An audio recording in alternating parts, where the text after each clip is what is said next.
특별히 구약 예언서들을 다 마치고 또 신약 성경을 읽기 전에 신구약 중간사에 대해서 성경에 나오지 않는 부분들을 우리가 9월 달에 한 달 동안 우리가 생각하고 나누고 있습니다. 말라기의 예언이 그쳐진 다음에 말라기 이후에 하나님의 말씀을 더 이상 전하는 사람이 없었고 바로 예언이 그쳐진 것 같은 그런 시대가 있었습니다. 그리고 신약 성경에 보면 이제 예수님께서 등장하시기 전에 세례 요한이 광야에 나와서 회개하라, 하나님 나라가 가까웠느니라 라고 외치고 이제 신약 시대의 문이 열려지게 되어집니다. 그 중간을 가리켜서 신구약 중간사, 장으로 보면 한 장이 그냥 말라기에서 한 장 넘어서 신약 마태복음 1장 1절이 시작되어지는데 그 중간에 400년이라고 하는 세월이 있었다라고 하는 겁니다. 그 기간을 가리켜 침묵이라고도 이야기합니다. 하나님께서 침묵하십니다. 그 시대 이스라엘 백성들은 하나님의 뜻이 무엇인가, 이사야를 통하여 예언하고 많은 선지자들을 보내서 우리를 구원해 주시겠다라고 했는데 하나님께서 왜 우리의 기도를 듣지 않고 이 땅 가운데 이런 비참한 일들이 계속 벌어지는가 답답해합니다. 그런데 하나님께서 바로 오실 메시아의 길을 준비하는 기간이었다라고 합니다. 그 기간 동안에 여러 가지 왕국들이 일어났다가 없어지게 되잖아요. 맨 처음 페르시아라고 하는 나라가 있었습니다. 그 페르시아 그 나라에 바빌론의 포로로 끌려갔던 백성들이 페르시아가 일어나니까 바로 그를 통해서 바로 돌아오게 되지 않습니까? 고레스 왕의 칙령으로 돌아오게 되어집니다. 그리고 구약 성경은 그들이 이제 성전을 다시 짓고 그리고 그 속에서 여러 선지자들이라는 말씀을 전하는 것으로 구약 성경이 끝난다라고 하는 겁니다. 그런데 그 중간에 이제 페르시아가 바로 헬라와의 전쟁을 거쳐서 우리가 세계사에서 유명한 사람 알렉산더 대왕이 세계를 제패하게 되어집니다.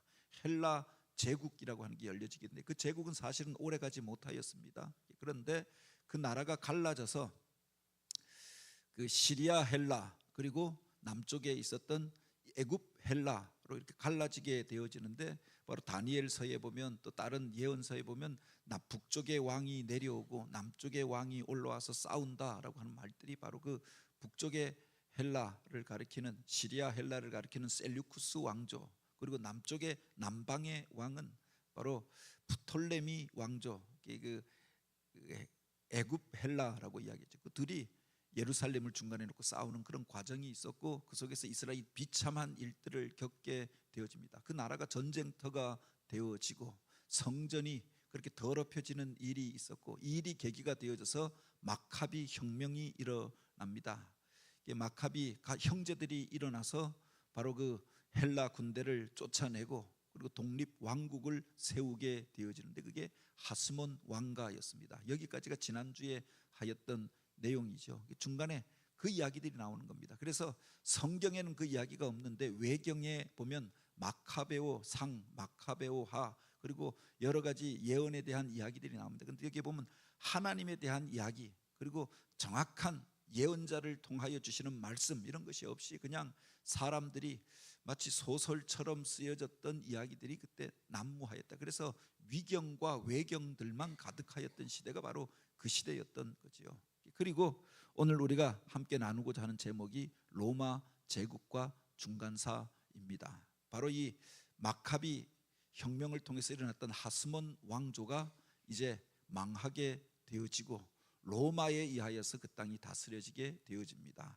헬라 제국이 나누어져서 자기들끼리 싸우다가 그 이후에 로마라고 하는 더 서쪽으로부터 이탈리아 반도에서 일어났던 로마라고 하는 제국이 일어나서 바로 지중해의 패권을 장악합니다. 그 패권을 장악하는 두 번의 전쟁이 카르타고 전쟁이라고 하는 게 있습니다. 한디발이 이제 카르타고를 대표한다라고 하면 바로 이 로마를 대표하던 그 장군 중에 하나가 우리가 잘 아는 케사르 시저가 바로 그 지중해의 패권을 장악하면서 로마가 세계를 다스리게 되어집니다. 그때 바로 이스라엘도 이 로마의 식민지가 되었다라고 하는 겁니다. 성경에 보면 예수님께서 탄생하실 때 어떻게 되어져 있느냐, 바로 그때 그 가이사 아구스도가 호정령을 내리매라고 하는데 바로 이 로마의 최초의 황제라고 하는 이가 아우구스투스, 원래 이름은 옥타비아누스입니다. 시저의 양아들입니다. 시저가 죽은 다음에 그가 일어나서 이제 황제가 되어집니다. 그리고 그가 전국에다 포고령을 내리던 거죠. 자기 제국 안에 있었던 사람들의 인구 조사를 위하여, 사실은 더 많은 세금을 걷기 위하여서 바로 포고령을 내렸는데, 그것 때문에 부득이하게 자기 원적지가 있었던, 그래서 아버지 요셉이 바로 유다 지파였고 어머니 마리아도 유다 지파에 속한 사람이었습니다. 그러니까 원적지로 가서 호적을 해야 하는데 내려갔다가, 만삭이었던 그가 내려갔다가 그곳에서 예수님을 낳게 되어지죠. 그러니까 로마의 지배시에 있었던 일이다라고 하는 겁니다. 그리고 우리가 성경에 등장하는 복음서에 있었던 여러 가지 사건, 이게 바로 다 로마 시대에 있었던 일들입니다. 뿐만 아니라 사도행전에 보면 바로 그 사도 바울이 가고자 하였던 곳이 로마가 아닙니까? 한 번도 가보지 못했는데 이 제국의 수도, 그곳에 가서도 복음을 전하는 소원이 있었습니다. 그래서 사도행전은 그가 로마까지 가는, 그리고 로마에 들어가서 복음을 전하는 장면으로 사도행전이 끝납니다. 그리고 나중에 보면 여러 서신서들이 나오지요. 그리고 우리가 맨 마지막에 나오는 요한계시록도 사실은 사도 요한이 밤모섬이라고 하는 것, 그 밤모섬이 사실은 우리가 로마 제국의 많은 건물들은 석조 건물이잖아요. 그 돌들을 그렇게 채굴해내던 채석장이, 거대한 채석장이 있었던 섬이 밤모섬이었는데, 그곳에 노역자로 끌려가서 그곳에서 그가 바로 그 마지막 세월들을 보내면서 유배 생활을 하다가 환상을 받게 된 이야기입니다. 그렇게 보면은 바로 신약 성경은 로마 제국 시대에 있었던 일들이다. 이것을 우리가 배경으로 알고 바로 오늘 내용들을 같이 한번 나누었으면 좋겠습니다. 그 뒤에 보면 바로 이 가이사르 이전의 로마, 이 부분 한번 우리 전도사님 한번 읽어주시겠습니다. 로마는 하루아침에 이루어지지 않았다고 말합니다. BC 8세기 이스라엘에서 아모스, 호세아, 요나, 그리고 이사야, 미가가 하나님의 말씀을 전할 때 로물루스 형제에 의해 로마가 시작되었습니다. 로마는 처음 300년 동안은 왕정을 하였지만 이후 율리우스 카이사르가 재정을 수립하기 이전까지 500여 년간 공화정을 실시했습니다. 공화정은 원로원과 시민의 협의체로 한 사람의 독재를 견제하고 300명의 원로원 의원들의 회의를 통하여 정책을 만들고 그 후 시민들의 의견을 물어 국가 정책을 결정하는 시스템이었습니다. 그러다가 BC 100년에 태어난 율리우스 카이사르에 의해 드넓은 제국을 통치하기 위한 수단으로 황제의 통치인 제정이 확립됩니다. 로마의 제정 청사진은 모두 율리우스 카이사르가 만들었고 그의 양자로 로마의 초대 황제가 된 옥타비아누스가 제정을 로마의 정치 체제로 확고하게 수립했습니다. 그러니까 여기 보면 로마라고 하는 나라가 언제 일어났느냐, BC 8세기라고 하는데 이건 물론 전설 속에 나오는 이야기입니다. 우리들처럼 뭐 주몽이 북쪽에서 내려와서 무슨 다리를 건너서 그래서 어디에 도읍을 정하였다, 뭐 이런 수준의 이야기입니다. 바로 여기에 나오는 로물루스 형제가 무슨 늑대의 젖을 먹고 자라가지고 용맹하였는데, 그들이 바로 이 언덕 위에 그 로마 제국을 만들고 마지막에 가면 형제끼리도 싸워서 로물루스가 결국 그 나라의 최초의 왕이 되어지고 그 땅을 통치하면서 땅이 점점 넓혀지면서 로마라고 하는 나라가 처음에는 작은 도시국가였다가 큰 그 제국이 되어졌던 과정을 설명하지요. 그 이후에 300년 동안 왕정이었습니다. 왕이 다스리는, 이 로물루스의 후손들이 다스리는, 왕이 다스리던 나라였습니다. 그런데 그 나라가 발전하면서 어디로 가느냐? 사실은 공화정으로 가게 되었다라고 하는 겁니다. 우리가 잘 아는 그 서구의 유럽 사람들이 그리스 로마의 유업을 이었다라고 하는 게 그런 것입니다. 그리스라고 하는 나라가 한 사람의 독재를 허용하지 않았습니다. 아테네나 이런 데 보면 민주정이 있었잖아요. 사람들이 모여서 광장에서 토론을 합니다. 그래서 국가의 정책을 결정합니다. 그 백성들을 대표하는 사람들, 이걸 원로원이라고 이야기해요. 300명의 원로원이 국가의 정책을 결정하는데 그들도 자기 임의로 결정했던 것이 아니라 어떤 정책을 가지고 바로 사람들에게 나와서 공장에서 그 광장에서 사람들에게 의견을 묻고 그것을 또 그 원로원에서 투표하고 그래서 그 나라를 이끌어가는 공화정의 나라였다라고 합니다. 우리나라를 가리켜서 민주공화정이라고 이야기하잖아요. 그 전통이 그리스, 로마로 이어졌던 거죠. 그런데 우리가 기억해야 할 것이 언제든지 그 속에는 독재자가 일어날 요소들이 있다라고 하는 겁니다. 한 명의 강력한 군주가 일어나서 다른 사람 제압하고 자기 마음대로 이 나라를 다스리려고 하는 그런 시도가 역사상 계속 일어나자는 게 민주주의가 되어진 것 같다가 독재자가 나타나고 민주주의가 되어진 것 같다가 독재자가 나타나고 하는데 바로 이 300년간의 바로 이런 시기를 지난 이후에 500년 동안 왕정을 지난 이후에 500년 동안 평화로운 로마의 공화정 시대가 있었습니다. 그런데 이 공화정을 끝낸 사람이 누구냐? 역사상 유명한 시저라고 하는 사람입니다. 율리어스 케사르라고 그렇게 불려지는데 그 사람이 원래는 갈리아 지역, 지금으로 말하면 그 프랑스의 동부 그리고 영국까지도 바로 그 정복하였던 사람입니다. 군대의 장군이었는데 그가 바로 그 나라를 그 영국까지 켈트족까지 정복한 이후에 영웅이 되어지잖아요.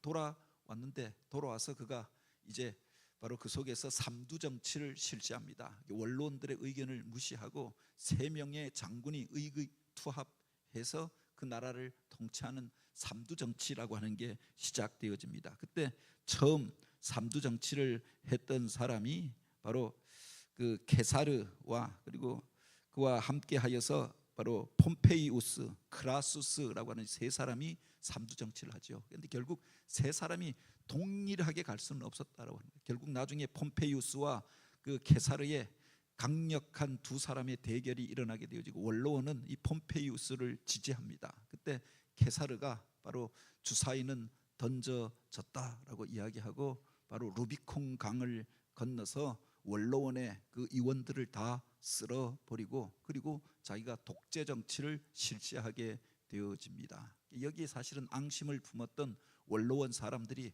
나중에 보면 자객을 보내어서 바로 이 시저를 케사르를 암살하지 않습니까?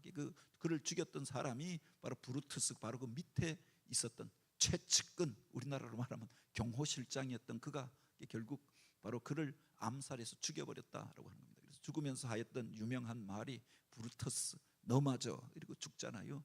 그리고 다시금 공화정으로 돌아가는 줄 알았는데 바로 이 시저의 양아들이었던 옥타비아누스가 일어나서 바로 그 원로원을 제거하고 브루투스를 제거하고 다시금 삼두 정치를 하다가 유명한 안토니우스와 함께하여서 삼두 정치를 행하다가 결국에 가서는 마지막에 2사람을 제거하고 자기가 황제의 자리에 오르게 됩니다. 그 기반을 이루어 놓았던 건 시저였습니다. 그런데 옥타비아누스가 자기가 왕이 된 이후에 자기 이름을 바꿉니다. 아우구스투스, 존귀한 자, 위대한 자로 부르게 되어지는데 성경에 보면 그를 가리켜서 가이사 아구스도, 가이사라고 하는 건 왕을 말하는 앞에서 말하는 시저를 가리키는 말이었고 아구스도는 아우구스투스를 말합니다. 그가 이제 황제가 되어져서 전국에 포고령을 내렸다라고 합니다. 그때 예수님이 탄생하셨던 거죠. 바로 그 가이사르 이전에 로마에 대한 역사를 간략하게 말하였던 거고요. 그 뒤에 보면 로마의 통치와 헤롯 왕제 그때 유대 땅은 어떻게 되어졌는가 전에 이야기할 때 바로 마카비 혁명을 통하여서 그 시대에 하스몬 왕조가 들어섰다라고 했습니다. 마카비의 형제들이 특별히 둘째 아들이었던 시몬의 아들들이 쭉 이어가면서 대제사장이면서 왕의 역할도 같이 하는 그런 왕조가 바로 하스몬 왕조였습니다. 그런데 그 왕조가 마지막에 와서 형제들끼리 싸우는 일이 일어나게 되어지는 겁니다. 바로 아우스토블루스라고 하는 이와 힐카누스 사실은 형제간입니다. 그런데 2사람이 서로 싸우면서 내전 상태에 들어가게 되어졌던 거죠. 이게 로마가 그 나라에 진입하는 계기가 되었다라고 하는 겁니다. 로마의 통치와 헤롯 왕조 우리 조 집사님 한번 읽어주시겠습니다. BC 64년경 로마의 장군 폼페이우스는 헤롯의 아버지 안티파스의 요구로 유대 내부 문제였던 하스몬 왕조의 내전을 중지한다는 명목으로 예루살렘에 들어옵니다. 폼페이우스가 파견된 바비누스 장군의 포위 공격으로 3달 만에 성벽이 뚫리며 예루살렘을 점령하게 되고 유다는 신흥제국 로마의 지배하에 들어가게 됩니다. 폼페이우스는 로마의 이익을 위해 아리스토블루스 2세와 그의 2 아들과 딸을 로마로 압송하고 힐카노스 2세를 다시 대제사장 자리에 올려놓고 종교적 권한만을 행사하게 합니다. 이로 인해 하스몬 왕조의 80년 유대 통치는 끝나고 유다는 다시 제국의 식민지가 됩니다. 당시 로마는 율리우스 가이사라와 폼페이우스 크라수스와 함께 나라를 통치하던 3두 정치를 거쳐 가이사라에 의한 1인 과두 체제가 되고 가이사라가 죽은 후에 그의 양자인 옥타비누스가 로마의 패권을 장악하고 실질적인 재정을 실시하면서 그들이 다스리는 식민지의 로마 총독을 파견하거나 로마 제국의 충성도가 높은 분본왕을 세워 다스리는 정책을 펴게 됩니다. 예. 그때 요까지 한번 읽어 주시죠. 그래서 역사에 보면은 그때 등장하는 이제 세계 패권을 장악하기 위해서 포에니 전쟁이라고 해서 3번에 걸친 로마와 카르타고의 전쟁이 일어나게 됩니다. 이 카르타고는 성경에 등장하는 시로, 그 시돈, 두로, 그리고 블레셋, 이 사람들이 만들었던 그 아프리카에 세웠던 나라가 카르타고입니다. 같은 민족인데 그들과 바로 로마와의 대회전, 지중해의 패권을 넣은 전쟁이 3번에 걸쳐서 일어나게 되어졌던 거죠. 결국 로마가 이기고 세계의 패권을 장악하게 되어집니다. 그때 여기서 로마와 카르타고가 싸우고 있을 때 유대에서 어떤 일들이 있었느냐? 바로 그때 그 하스몬 왕조가 그 나라를 다스리고 있었는데 마지막에 가서 바로 이 하스몬 왕조에서 아리스토블루스라고 하는 이와 힐카누스 첫째 아들과 둘째 아들이 서로 싸우면서 왕권을 놓고 내전을 벌이게 되었다라고 하는 겁니다.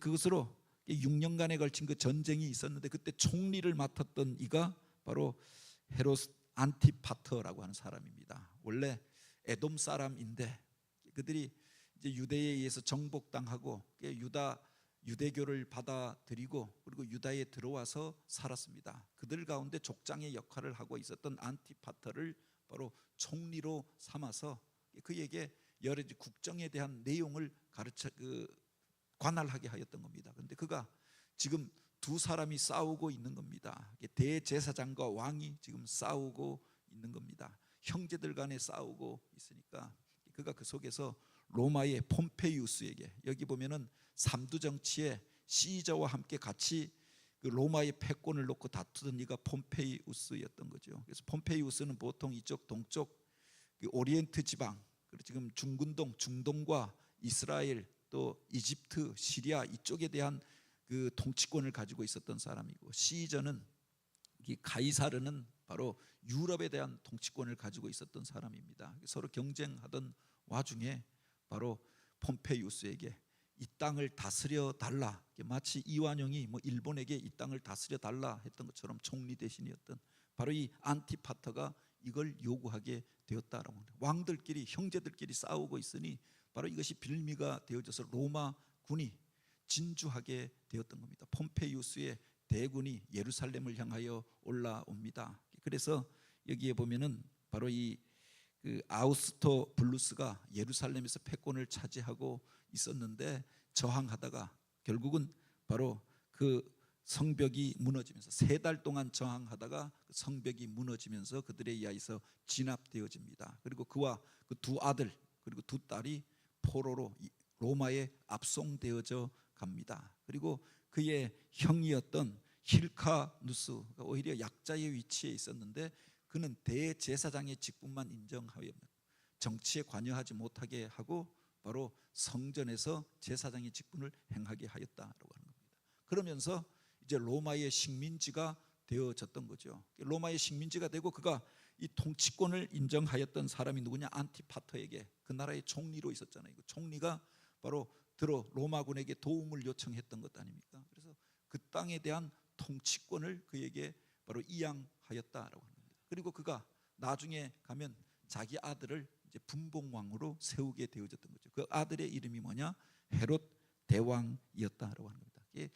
이 로마의 통치 체제가 뭐였냐? 그 뒤에 보면은 바로 가이사르가 세상을 다스리면서 그 넓은 땅을 다 다스릴 수가 없잖아요. 그 땅 가운데 가장 충성도가 높은 사람을 바로 각 나라의 분봉왕으로 세웠다라고 합니다. 자기는 황제이고 각 나라를 다스리는 사람은 그 작은 지역을 다스리는 분봉왕으로 세워서 다스리게 하고, 통치가 잘 안 되고 갈등이 있는 곳에는 바로 총독을 보내서 직접 통치를 하고, 이런 방식을 택하였는데, 당시에는 바로 이 분봉왕을 세워서 그 땅을 통치하게 하였는데, 그래서 왕이 되어졌던 이가 헤롯이었다라고 하는 겁니다. 아버지가 로마 제국에 충성했습니다. 로마 제국에게 그 예루살렘으로 들어오는 길을 다 가르쳐 주었습니다. 그리고 그가 그 안에서 사실은 그 모든 일들을 주관하면서 왕권을 팔아넘긴 사람이 안티파터였습니다. 그리고 자기가 직접 왕이 되지는 않고 자기 아들을 이제 국가의 고급 관료로 삼아서 로마로 보내어서 폼페이우스를 따라 보내어서 그곳에 가서 로마 정치인들과 사귀게 하였던 거죠. 나중에 보니까 이 폼페이우스가 죽고 그렇게 제거되어지고 케이사르가 왕이 되어집니다. 통치권을 갖게 되어집니다. 그런데 정권이 바뀌었는데도 바로 이 헤롯이 그에게 잘 보여서 오히려 그가 그에 의하여서 분봉왕으로 명하여져서 바로 예루살렘에 오게 되었다라고 합니다. 그가 성경에 등장하는 헤롯 왕이었던 거죠. 한번 그 뒷부분에 보면은 그때 에돔 출신 안티파터의 아들 헤롯은 로마에 가서 정치적인 술수와 뇌물로 분봉왕이라고 하는 칭호를 받아 유다 땅으로 돌아오게 됩니다.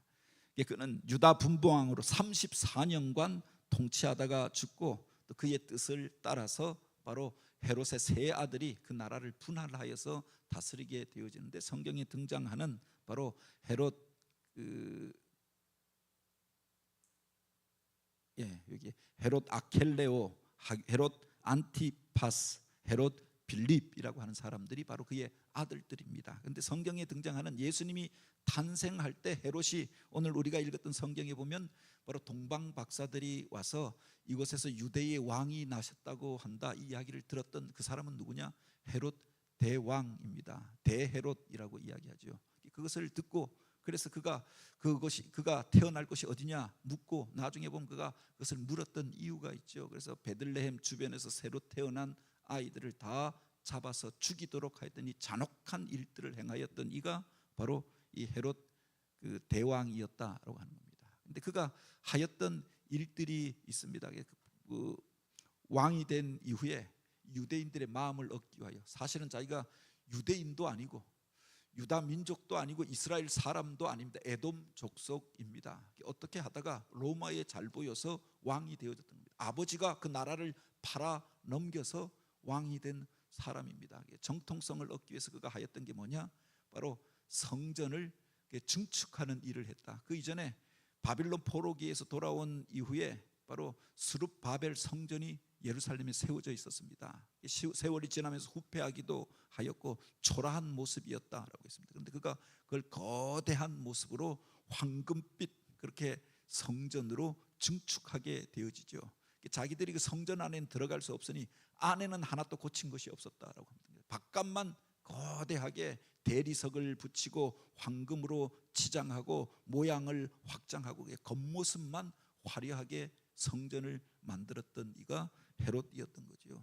40여 년에 걸쳐서 그가 성전을 재건하였다. 그런데 자기가 죽을 때까지 그 성전을 완전히 다 완공하지 못하고 죽었던 사람이 대헤롯입니다. 그래서 예수님이 태어날 즈음에 그가 그 땅을 다스리던 사람이 바로 이 헤롯 대왕입니다. 그리고 뒤에 보면은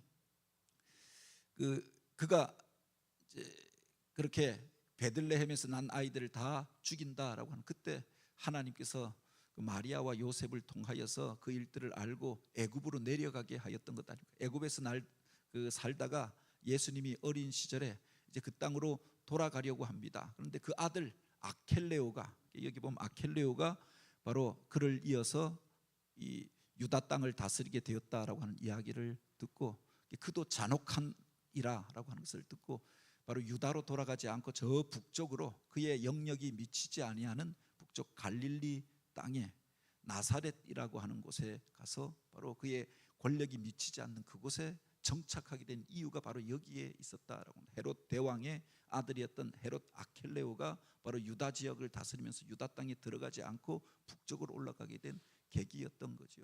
그리고 나중에 보면 헤롯 안티파스라고 하는 이가 나옵니다. 예수님의 마지막에 보면 그 공생애에 예수님을 재판하는 데 등장했던 그 사람은 헤롯 안티파스입니다. 세례 요한을 죽였던 사람입니다.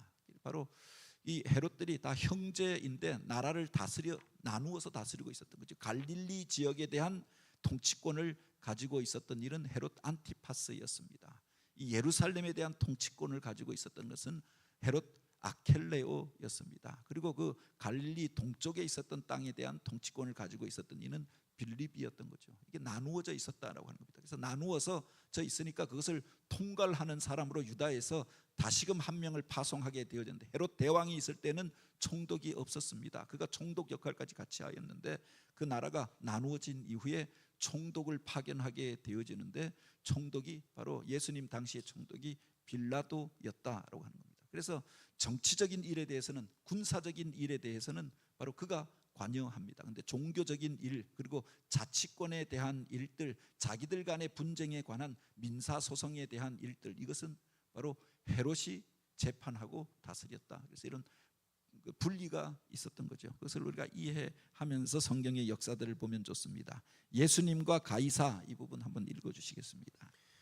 예수님께서 이 땅에 오셨던 당시 유대는 로마 제국이 지금의 영국과 프랑스, 스페인을 포함한 전 유럽과 북아프리카 그리고 중동 지역까지 다스리던 시대였습니다. 로마 제국은 그 전에 있었던 제국과는 달리 각 나라의 자치를 많이 인정해주는 정책을 폈으며 종교적인 면에서도 많은 자유를 주었습니다.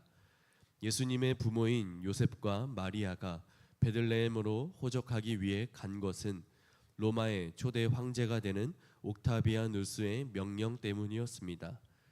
아우구스투스가 더 많은 세금을 걷고자 제국 전체에 호적령을 내림으로 만삭이던 요셉과 마리아까지 원적이 있던 베들레헴으로 가서 그곳에서 예수님을 출산하게 됩니다. 그래서 성경에 나오는 어떤 사건들을 잘 이해하려고 하면 그 시대에 누가 이 세계의 패권을 장악하고 있었는가, 그리고 유대 땅에는 누가 다스리고 있었는가. 그래서 바로 누가복음 2장에 보면 예수님의 그 탄생의 그 일들, 세례 요한의 사역을 소개하면서 그 이야기가 나오지 않습니까? 예루살렘은 누가? 헤롯이, 그리고 분봉왕 빌립이 어디를, 또 그리고 그때 대제사장으로 있었던 이름은 안나스와 가야바가, 그리고 세상을 다스리던 이는 가이사 아구스도 시대에 예수님께서 오셨다. 그 시대를 명확하게 특정해 놓고 있는 거죠. 그러니까 예수님께서 오셨던 그 일은 그냥 어느 날 예수님께서 어느 마을에서 어떤 사람들만 만났던 것이 아니라 어떤 역사 속에 예수님께서 들어오신 사건이었다라고 하는 겁니다. 그래서 우리가 역사 속에서 세계사에서 시저 카이사르라고 하는 말이 나오는데, 그 카이사르라고 하는 사람이 나중에 보면 무엇과 관련이 있느냐? 성경 안에서 바리새인들이 와서 예수님에게 이 질문을 던지잖아요. 최초로 황제가 되어지고 그 동전에다가 자기 얼굴을 새겨 넣었던 사람이 가이사르입니다. 그래서 성경 보면 가이사에게라고 하는 말이 그 말이 아닙니까? 가이사의 얼굴이 새겨진 동전을 가지고 사람들이 유통하고 세금을 내고 하였는데, 그 동전을 가지고 와서 바로 그들이 예수님에게 곤란한 질문을 던졌던 것 아닙니까? 우리가 로마에 세금을 내는 게 맞느냐, 맞지 않느냐. 그래서 예수님이 세금 내라라고 하면 친로마주의자로 민족을 팔아먹은 사람으로 비난할 테고, 세금을 내지 말라라고 하면 로마에 가서 저 사람이 너희들의 통치를 반대하였다, 고발하려고 하였고, 그래서 올무를 넣으려고 하였던 것 아닙니까? 그런데 예수님께서 내가 가지고 있는 동전을 꺼내 보아라라고 이야기합니다. 그런데 유대인들이 두 개의 동전을 가지고 있었던 겁니다. 하나는 세상에서 물건을 사고 여행을 하고 세금을 내려고 하면 바로 로마 제국에서 통용되어지는 가이사의 얼굴이 새겨져 있는 동전을 가지고 있었던 거죠. 다른 하나는,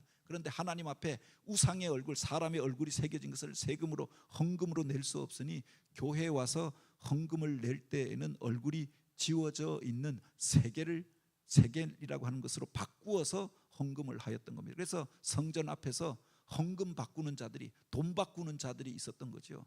와서 교회 와서 예배드리고 헌금하려고 하는데 로마 그 동전을 헌금할 수 없었던 겁니다. 그래서 돈을 바꿔 가지고 환전해 가지고 그 얼굴이 지워져 있는 그것을 하나님 앞에 헌금을 하였는데, 그에게 예수님이 그것을 말하였던 것 아닙니까? 내가 가지고 있는 동전을 꺼내 보아라. 그러니까 그가 사실은 자기 주머니 안에 가득했던 게 뭐냐? 로마의 동전이 가득했던, 그게 있어야 물건도 사고 여행도 하고 밥도 먹고 하는 것 아닙니까? 그걸 꺼내서 보여주니까 가이사의 것은 가이사에게, 하나님의 것은 하나님에게 드리라, 그렇게 이야기했죠. 어찌 보면은 중도적인 이야기 같기도 하고 어찌 보면은 혁명적인 이야기 같기도 하고, 그래서 가이사의 것은 가이사에게나 주라 뭐 이런 식으로 이해할 수도 있지요. 다른 반면으로 보면은 가이사의 통치를 인정하는 듯 그렇게 이야기하는 것처럼 보여집니다. 그런데 보다 중요한 초점은 하나님의 것은 하나님에게 드리라, 여기에 있었던 것 아닙니까? 이 배경이 되어지는 사건이 바로 가이사라고 하는 사람이 동전을 만든 일들이었던 거죠. 그리고 여기 등장하는 아그리파 1세, 아그리파 2세, 이건 요한계시록에 보면 이 사람들이 등장합니다. 그래서 처음에 그 유대교를 향한 핍박이 일어났을 때 바로 최초의 순교자라고 이야기하는 사도들 가운데 가장 먼저 죽었던 사람이 사도 야고보입니다. 그 사도 야고보를 죽였던 사람이 헤롯이 손을 들어 교회 중에 몇 사람을 헤아려 하여 바로 야고보를 칼로 죽이니라고 했습니다. 그 야고보를 죽였던 사람이 누구냐?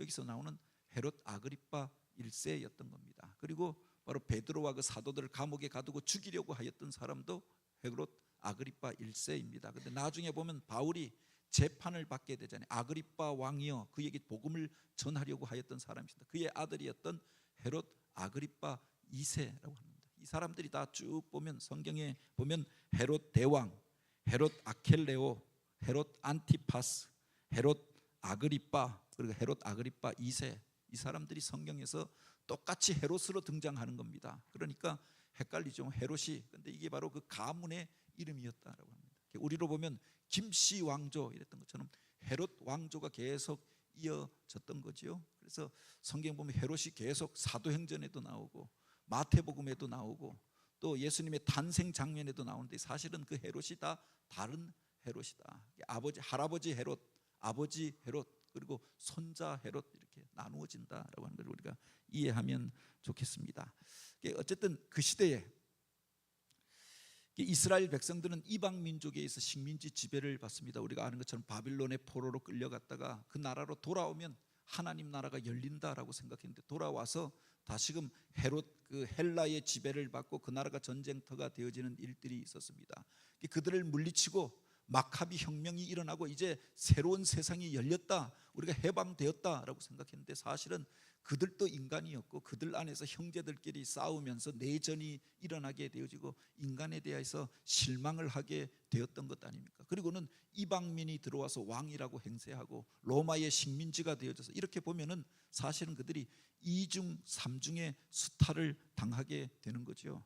세금이라고, 로마가 다스리니까, 로마라고 하는 나라가 세계를 다스리니까 로마에 대해서 그들이 세금을 낼 수밖에 없었다라고 하는 겁니다. 그래서 그 토지세, 그리고 인두세, 사람 머리마다 내는 정기적인 인구조사를 하고 세금을 내는 것, 그것은 로마에서 거두어 갔습니다. 그리고 그 땅을 다스리는 헤롯이 또 자기가 그 땅에 대한 통치권을 가지고 바로 또 하나의 세금을 거뒀던 거예요. 이중적인 세금을 냈던 거지요. 그러면서 또 성전 체제를 이루고 있었던 이들에게 성전에서 또 거두어들이는 세금이 있었다라고 합니다. 이중 삼중으로 수탈을 당하며 신음하면서 메시아의 오실 그날을 기다리게 되어졌던 것 아닙니까? 세상 가운데서 헤롯이 다스리고 있는데 그들이 생각하기에 그는 왕이 아닙니다. 왕이 될 혈통도 아니고 성경에 기록되어져 있는 무슨 메시아의 족보도 아니고 자기 민족도 아닙니다.